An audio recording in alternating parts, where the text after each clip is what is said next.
Hello everyone, welcome back to Real Reds Talk. We are going to rate our signings from this summer based on the season so far, basically. So we're talking about names like Matthijs de Ligt. We're talking about names like Joshua Zirkzee.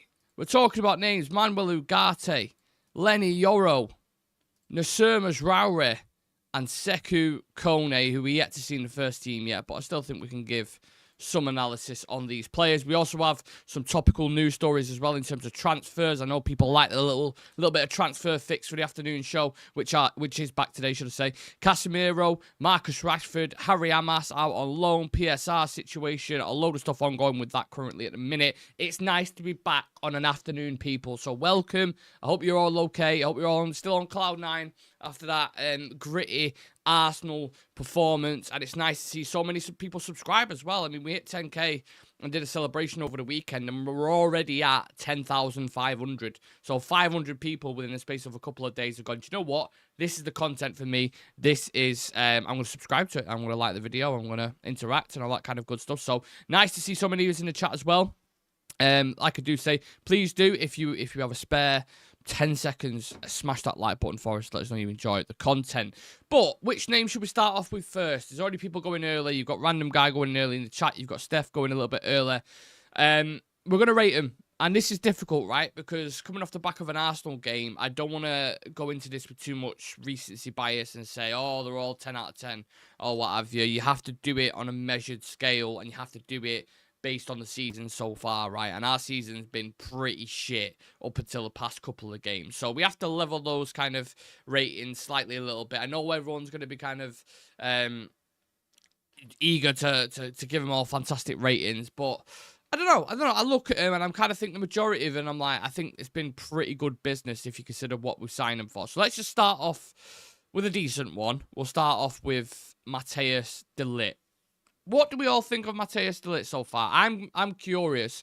I know it's cliche to say, you get a lot of YouTubers and people say, I really want to hear your thoughts, guys, and talk to us. But they actually don't care. I actually want to get a general opinion on this because I think he can be divisive. I mean, I was literally having a conversation yesterday with my mate, and he was like, I don't think he's been that good. And I was like, well, where's the scope for that? Why don't you think he's been that good? And he mentioned a couple of situations, especially near the start of the season. Obviously, as recently as Anfield as well, where he got turned a little bit, didn't he? And dived in for that Gakpo one, and Rio Ferdinand rinsed him slightly a little bit. So he's had moments, he's had awkward moments, he's had a couple of moments where one of the biggest concerns for me when I first started watching him in a United shirt was he'd be eager to press and he'd get turned sometimes. Now, something I would also add on to that as well is we saw in extra time against Arsenal the other day, the sprint from Arsenal's box to ours, the hunger, determination to get back and win the ball is everything you want in a defender, and that's just his character and personality anyway. It's one of the reasons why we signed him, and signed him for a good price, by the way. We're talking like £40 million. But we'll get onto his price and stuff in a moment. And then you see like the goal line clearances that he did, the block against Arsenal as well, which was unbelievable. You see his hunger in that kind of run up to it. I'm seeing a lot of good things that I like from Matthijs de Ligt, but distanced over a stretched space in terms of how quick he can run, because he looked pretty rapid, didn't he, when he was covering that. In terms of distance, little short burst and turns, it's different kind of scale. He isn't the most mobile in terms of agility, and does struggle with players that are, I remember in the Champions League for Bayern Munich, I think it was Gabi Jesus was turning him inside and out. Those kind of low center of gravity players, he struggles with a little bit. So he's not the perfect defender by any stretch of the imagination. But what we have to remember, guys, is we signed de Ligt and Mazraoui for around, was it £50 million? £50 million. That is a sensational deal. So it depends with, I suppose I probably should have come up with the criteria before I think it, but do you judge him off how much you spent or the impacts that you've had, or do you blend the both? Because if I'm looking at it now in isolation, Matthijs de Ligt for £40 million, I think that's a hit. I think that's pretty good business how he's done so far. Has he had if you cast your minds back, has he had an absolute stinker that you can put your hand on and say, that was the game? Put it in the chat, because I can't think of one where he's been awful. I can think of games where he's had moments, and you think, not entirely sure about that. But for the majority, for the most part, I'd say he's been pretty fucking good. And also, not only that, sometimes, I mean, Chivy mentioned this the other day, and I thought it was really good analysis, because he was speaking about,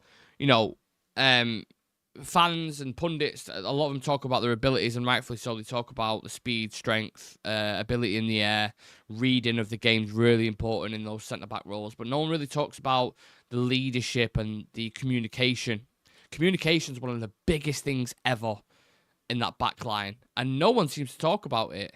And that's why I think consistency is preached so much in the defensive line, because they're used to each other. They know where the movement's going to be. They can, Rio said it about Gary Neville. When Gary Neville was on that right-hand side, he knew where he was at all times. He didn't even have to speak to him half the time because he was on the same wavelength. I think having De Ligt in there, or when he's not been in there, it showed that we have missed him a little bit, actually, when he's not featured in the team. I'm pretty sure we lost the games when he wasn't in the team. And there is a jump up, and there is an improvement when he's in the back line. I'm interested because whether he suits necessarily the right-sided centre-half, I think he suits the more central role for me personally, but because Harry Maguire is playing so well, he's kind of moved over to there, hasn't he? Both defenders have been fantastic. So, I don't know.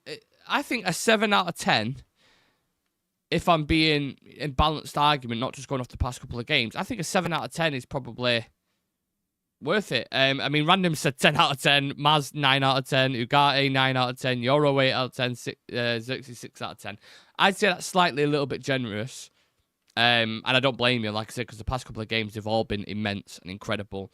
I wouldn't give De Ligt a 10 out of 10. I would give him a 7 out of 10. And I think that's still a pretty good standard in terms of how he's got on so far. And I also include the price in that as well, because £40 million is a fantastic deal. And do you remember all the people at the time, all these so-called experts and people coming out of Holland and talking about Mateus, they've signed another Ajax player, they've only done that, he's failed at Juventus, he's failed at Bayern Munich, he's got a shit injury record, and da-da-da. How many times has De Ligt even had a significant injury yet at United?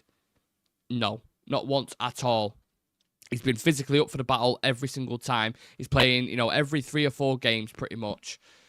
It's a 7 out of 10 for me, and that's not even a debate. If people want to go higher, that's absolutely fine. If they want to give him an 8 or 9, I completely accept that. I'm trying to not be, I don't know if overzealous is the correct word, but I'm trying to not over-egg it with him. Do you know what I mean? Because you look like an idiot sometimes, because in 6 months' time, we could look back and go, fucking hell, can't believe do you know what I'm saying? So I'm just trying to temper myself a little bit. I do have a habit of getting too excited and overdoing it. But I agree with people who are putting in there, he's been fantastic. I don't think anyone would disagree with that. Or maybe they would. Let us know. Don't think we can look at Cas going to Saudi. If he's leaving, it'll be for the MLS. Sorry, I'm going to talk about Casemiro towards the end of the show. Sam saying De Ligt 8 out of 10, Euro 7 out of 10, Maz 9 out of 10, Xerxes 6.5, and Ugarte 9 as well. Okay, interesting. Well, let's get on to Joshua Xerxes then, because I think this is the one that may... this is the most difficult one, let's just say, because he has had a tough time, It was only on the 30th of December where he literally got taken off after 30 minutes and booed off by his own fans at Old Trafford. So, and then obviously he takes his moment, which is a penalty against Arsenal in the FA Cup. But I thought his cameo in general, there was that clip where he's nutmegging Saliba twice and making him look like idiots, like Dumber and Dumber falling over each other. I think there's something there. I do think there's something there. Me and Sam have spoken about this on numerous occasions. And it's weird because he's not the quickest. He's not great in the air for his height. But I do think you have to play to his strengths. And there's so much new stuff ongoing at United at the moment. It's kind of almost like he's forgotten about a little bit. And it's like, okay, well, he needs to climatise. We need to climatise to him as well. And we need to find his best strengths. Whether he would be a starting number 9, I don't think so. I think we need better quality than that. Can he become a player that does come on as a cameo and offer something different? I think he could play that role for sure.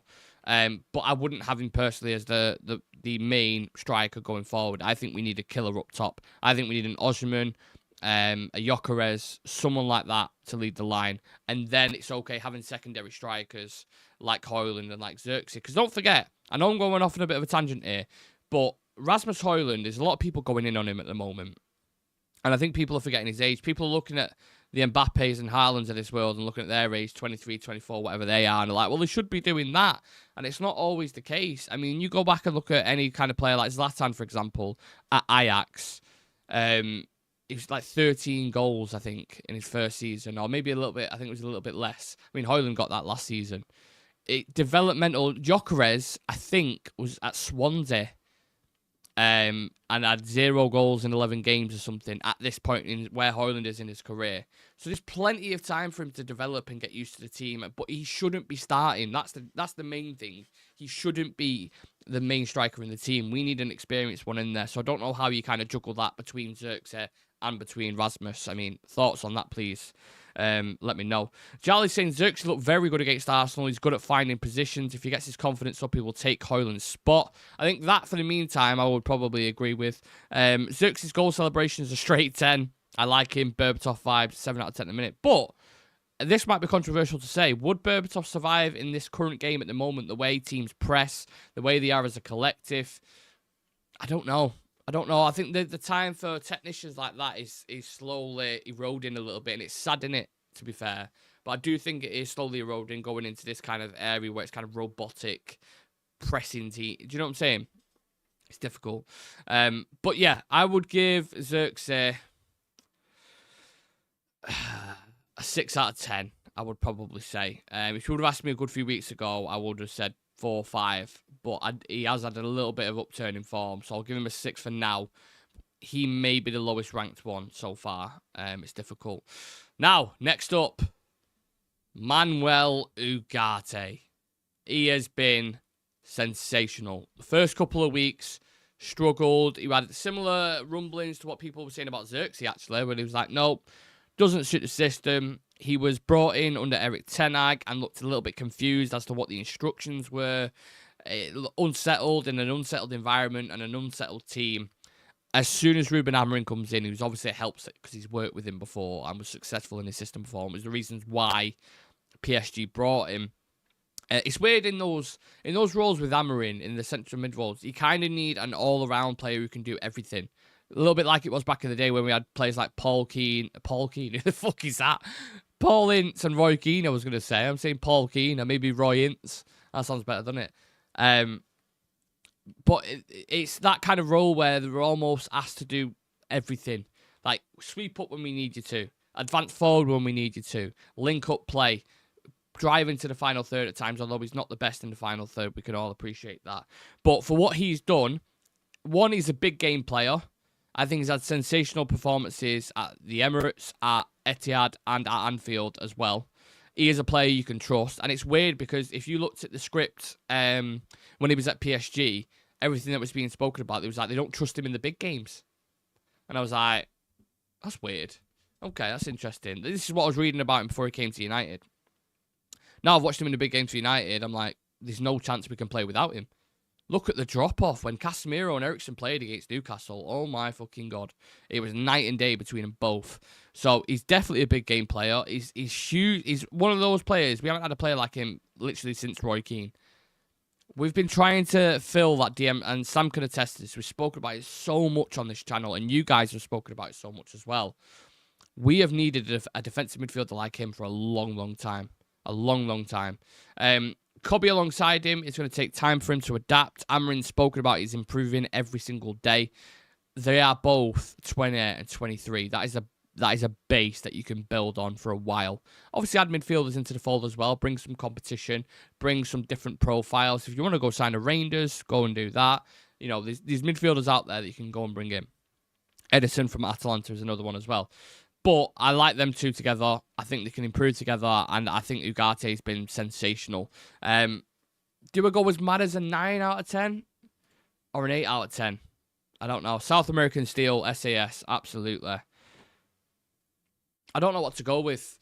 Because I do think at the start, he was showing the qualities in terms of putting fires out that we know he's really good at. But even now, what I'm really liking from Ugarte is the decision making in tight areas. He's really impressed me, especially when the pressure's on you. You know, there's a bit of a cooking field at Anfield, and like, you know, he can get on top of players really quickly, like really good players as well, and he just takes it under pressure really well. And he always makes like the right, whether to go left if a player's pressing you, or whether to go right, or whether, you know, little nutmegs, little back heels.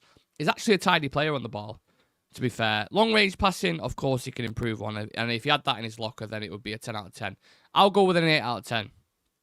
For now, but I think he's in contention for one of the players of the season, and that kind of leads into the next player I'm going to talk about in the Sermas, who has been, oh my god, equally as impressive, if not better. And then you consider the price tag rolled in with that as well. Sermas for £15 million has got to be the deal of the summer, hasn't it? Or at least in the top 3 deals for the summer. I'm trying to think of who everyone else signed. Arsenal had a shit summer. They signed, who was it? Marino, Calafiore, another player, I can't remember who it was, but they didn't have the best summer. Liverpool didn't sign anyone. Onana for Aston Villa has been an okay signing. Tielemans has been a good signing. I mean, there's ones out there for sure, but I think Mazraoui is in the top 3. I can confidently say that.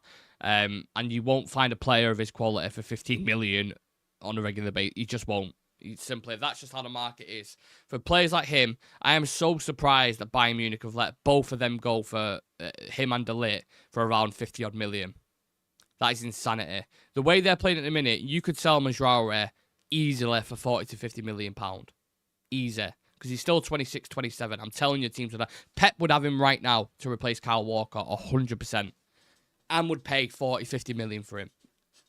No two ways about it. So you have to consider that. And when you do consider that, I might go with a 10. I think that's a 10 out of 10. To be honest with you. I think Ugarte's a 9, but I think Mazraoui's a 10. Simply because he came in at United. Again, he had the same weight on his shoulders.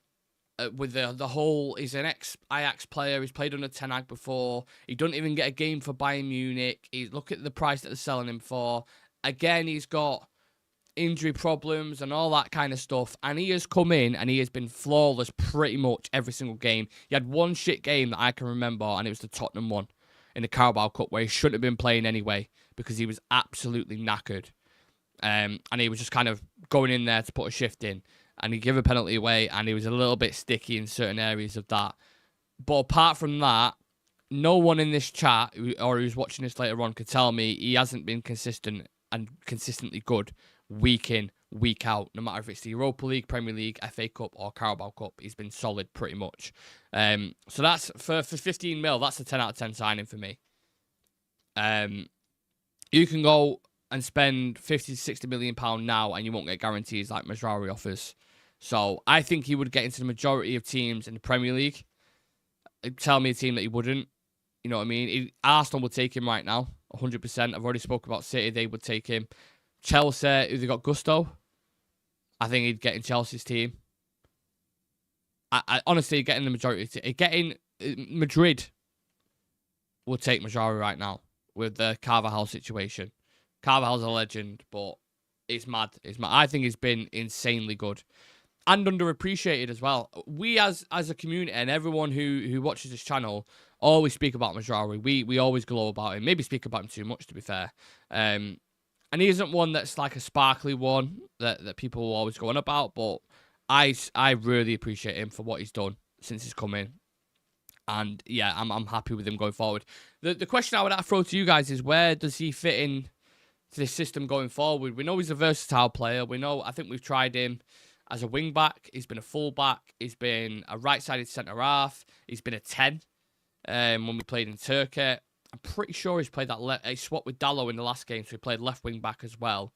Where does he fit in going forward? Or do you just keep him as that player who can kind of fill in anywhere we need him? I don't know. Because I think his best position in this system for me, personally, is the right-sided centre-half. I think that's where he plays best. But I think Lenny Yoro, at a certain point, is going to command his way into that back line and he's going to be a mainstay for a long, long time. When that happens, I don't know. Maybe not this season. Maybe next season will be the real where he submits himself and is really concrete in that back line. But for now, play him in the right side of centre half, and then we can kind of, work on that, can't we? Random saying we could probably sell Mazraoui for 40 million back to Bayern Munich. We could. I wouldn't do it though. No chance. What's 40 million going to do? We're not going to get another Mazraoui, are we? So I'd rather keep him. Look at that. Werner got himself a hamstring injury. Strange to see other clubs. Sorry about that. Strange to see other clubs breaking their players, and United so far have had that many injuries. New medical department looks to be working. I know. Look, it's weird, isn't it? We're not speaking about injuries as much. Obviously, Mount and Shaw, that's just, I mean, no medical department can save them. You could have fucking Dr. I was going to say Dr. Phil himself then, but he's not a medical thing. I'm trying to think of a really famous surgeon. Meredith Grey, for anyone who's watched Grey's Anatomy. They could have the best surgeon or medical department in the world, and those two they're just going to be injured forever. But we have managed it better, and this was something that Gary Neville, it pissed me off because Gary Neville was going on about this like mid-December. I don't get why he's rotating so much. I don't understand it. Why is Ruben rotating? It's like he's rotating because they can't fucking cope with injuries. They can't cope with the load in the games. That's why he's rotating. Like, have you not watched this team in the past couple of years? They've been a disaster when it's come to injuries. Every couple of games, they're out for weeks and end. So he's managed the load, and now I think he's getting an idea of, one, who can play how many times in a week. Arsenal have similar issues with, I hate referencing them all the time, but they have similar issues with, like, Jesus. They know Jesus is a player who can't play 3 games in a row, let's say, because he is quite fragile, his knees will shatter. And I think we're doing that with certain players. Like, Malassia's just come back from an injury. You're not going to play him every game, are you? Because then he's just going to get injured again. You have to tinker with the squad. I can't remember what was going on about. I've gone off on a tangent there. What was I talking about? I don't even know. Injuries, Mazraoui. Yeah, Mazraoui. Right, we'll go into the ratings because I've got off on a fucking thingy there. I mentioned Lenny Yoro.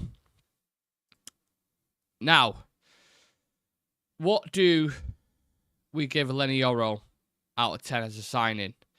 Because he comes in, pre-season, looks fantastic, can see the abilities there, bang, injured, out until November. Okay. He comes back, doesn't even play a game under Eric Ten Hag. Is that right? Ruben Amorim's coming now. All the reports around him saying he's going to suit that back five perfectly. Defending, one of the reasons why we signed him, and the reason why we was excited when we signed him, is because he can defend wide channels perfectly. 1v1 is great. He's strong, he's rapid, he's good on the air, and he's really good on the ball as well, actually. So, potential off the scale. Probably one of the best young centre-backs in the world right now. Well, I think he's probably the best centre-back under 21. For sure, I would say. Or at least, again, in that conversation, right? But we haven't had a big sample size where we've seen loads of him, have we? So it's difficult to say, yeah, he's been an 8 or a 9 out of 10 because we just haven't seen that much. Again, potential huge, but for now, I would probably give him around a 6 or a 7. Just because I think he's had his moments. Anfield, the sprint back and the slide, and he's had moments, and he's gonna turn into a player that will get an 8 or a 9 out of 10. I think that's probably fair to say, right? So he'll get there. I think a lot of United fans are very excited by Yoro. Very excited, and rightfully so, because he looks incredible. Yeah, Steph just said 9 likes, 15 people watching. If you can, smash that like button, please, and subscribe. Look, we hit 10k over the weekend, right? We did a celebration, etc. We're on 10,000. 500 people already have subscribed. More. So, first and foremost, really, really appreciate that. But yeah, appreciate you. Just that's all I'm saying, I suppose. Mazraoui could play anywhere on the pitch other than striker and goalkeeper. I don't know. I reckon you give him a pair of gloves, I think he'd be pretty nippy in net. I honestly wouldn't rule it out. You know, like Rooney was back in the day when you banged him in net and he was good. Yoro could be our future sweeper too if needed. Spot on, Steph, as always. He did bring a medical dude from Sporting also. Yeah.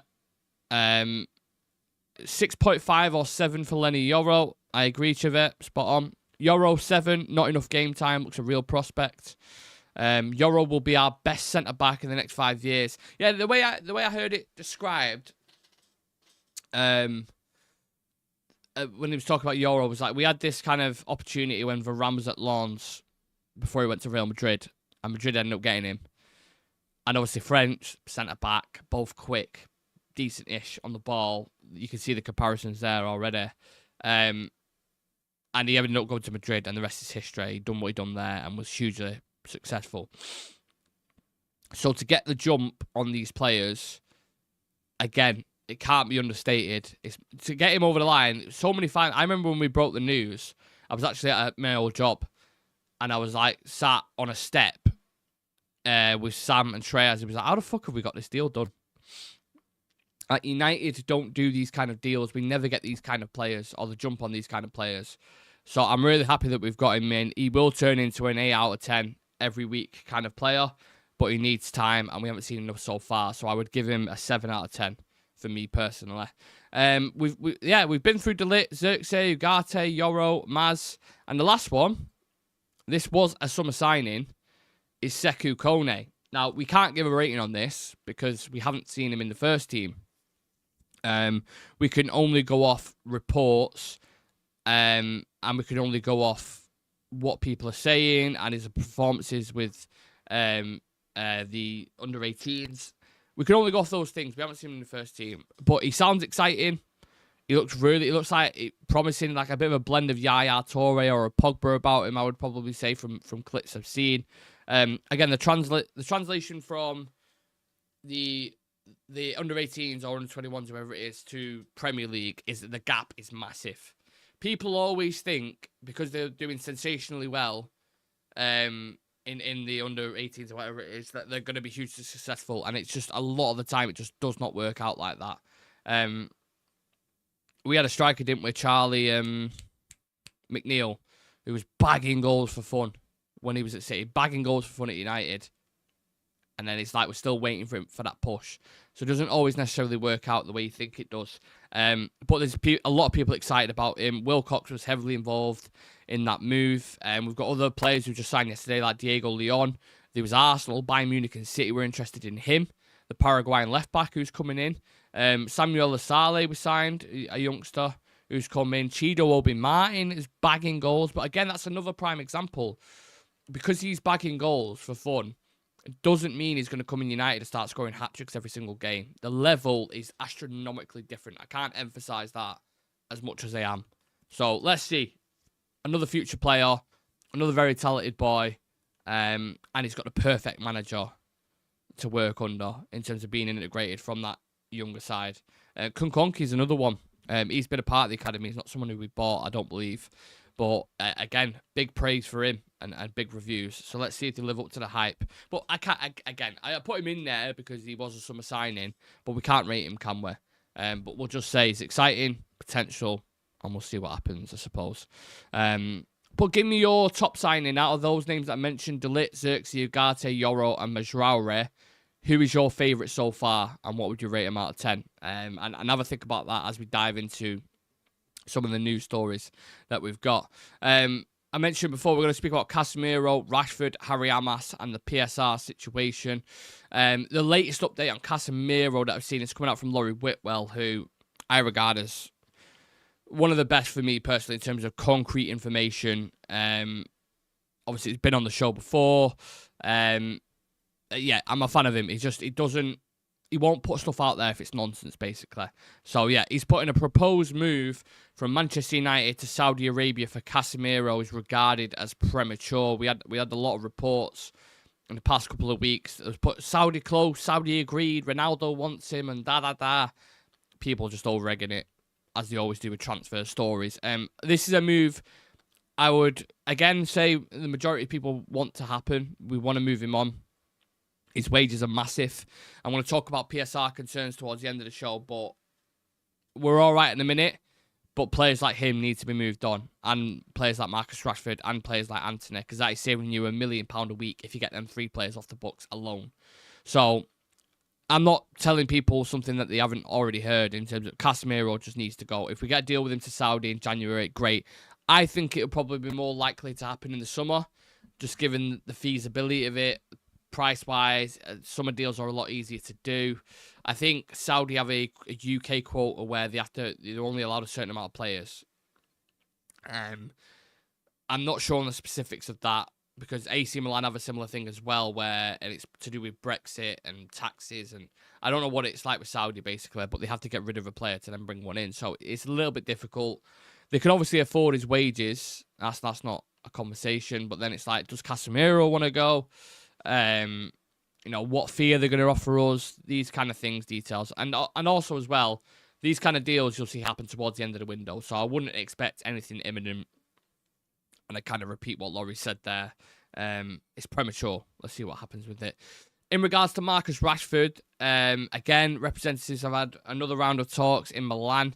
And there's another European club who are interested. I believe it's probably Barcelona. Any agreement will come down to United's willingness or not to pay the portion of his salary. It feels like the same update every day, but like slightly tweaked. It's as simple as that. We are going to end up paying half his wages and loaning him to another club, like we did with Alexis Sanchez, like we did, I think, with Anthony Martial, like we've done with loads of players. It's up to Amarin, or you guys, I would probably say, is it worth keeping him around the squad and trying to reintegrate him back into the team for the sake of 6 months, and maybe you'll get something out of him? Or is it worth taking the hit? Let's say Milan pay 150 grand a week, right? You're saving 600k a month. Probably you're saving a good few million quid per year, but then he's helping out another team in Europe in another league. I don't know. I'm looking at it. I'm kind of like,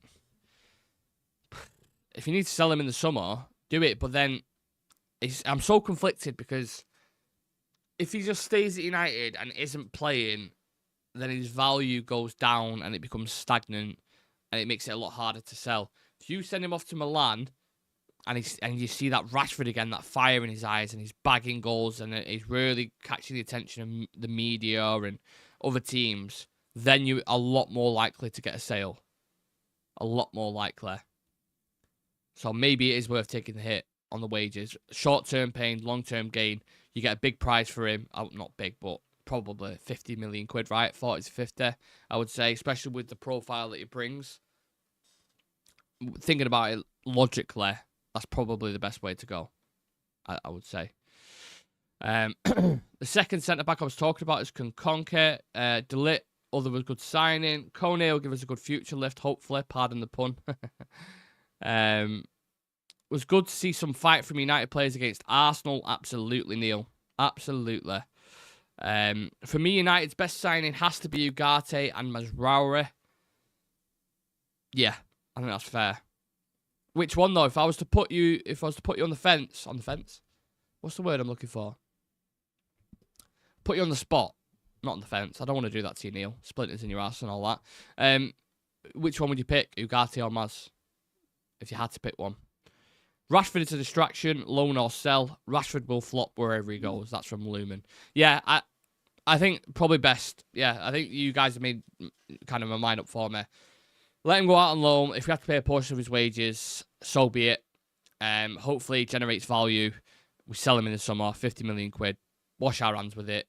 And then go reinvest that money in the prototype that Amarin needs, in someone who's there for the future. I mean, I seen Nkunku unhappy with playing time at Chelsea. I love Nkunku as a player. I think he's phenomenal. I'm not a fan of his injury records, but I think Christopher Nkunku in Amarin's system would work really, really well.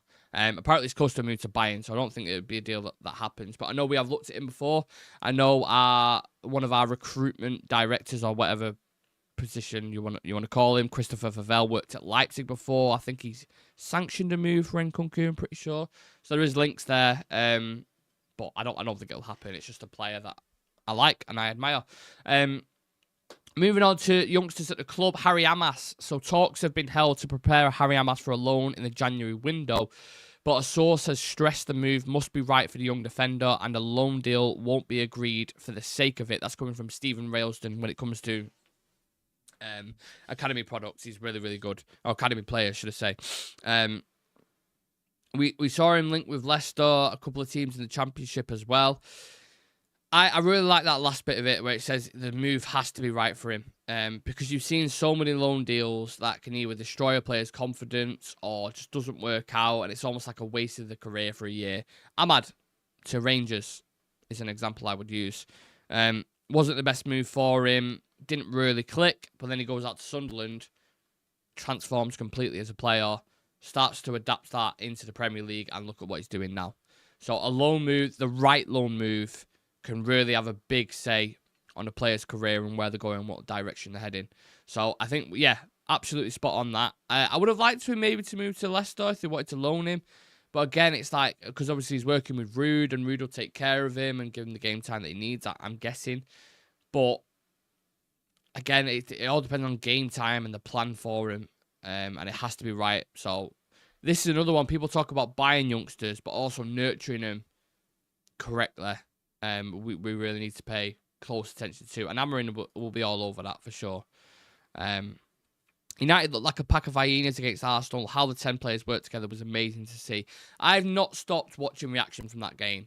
I've watched almost everything. There isn't a podcast or a reaction or anything around that game that I haven't watched, because I thoroughly enjoyed it. I've enjoyed listening to everything about it and people raving about the players.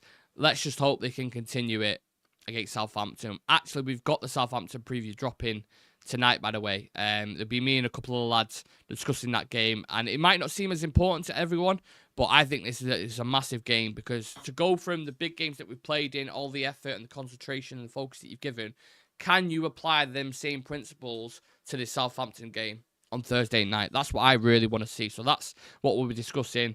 Who will be starting, of course, as always. You predicted 11 score predictions, ones to watch, and just a game in general. So it'd be nice to see you come and join us for that later on, 7 o'clock. It may be a pre-record. I'm not entirely sure yet, but it'll be definitely dropping at 7 either way. Just the last thing I want to discuss, PSR. Some news got released earlier on today. The United will not be charged for any profit and sustainability regulation breaches for the 23-24 season, as confirmed by the Premier League. So Jim, you can stop fucking cancelling Christmas parties, cutting M&S vouchers in half, raising ticket, all that fucking nonsense. Stop doing it. We're all right at the moment. Let's just start selling players and getting better at that, and removing players who are on stupid wages and they're entitled and they feel like they should be playing every single game. Let's remove them players, and I'll tell you what, you'll save more millions than you ever would have done from all the other cuts that you've made. I think that's a good message to leave it on. So thank you very much, everyone who's tuned in. Been a very detailed, long show today, but I suppose that's what we love, talking about United. Charlie's saying I'll be watching Forest versus Liverpool tonight. Can Forest do another upset? Hopefully. Fingers crossed. Nick, isn't Nkunku similar to Xerxes? Same type. He's quicker than Xerxes, though. He's a lot quicker and more nippier than Xerxes. For me personally, from what I've seen. Did you hear about Zubimendi to Arsenal? Don't see it. If Arsenal going to do anything in January, it'd be an attacker. It'd be a striker. I'm actually surprised they're not in for Cole or Moane, to be fair. I thought that's something they might look at, given, how dog shit Havertz is. But anyway, I digress. I'll leave it at that. Smash a like on the video for us. Subscribe to the channel. Road to 50k starts right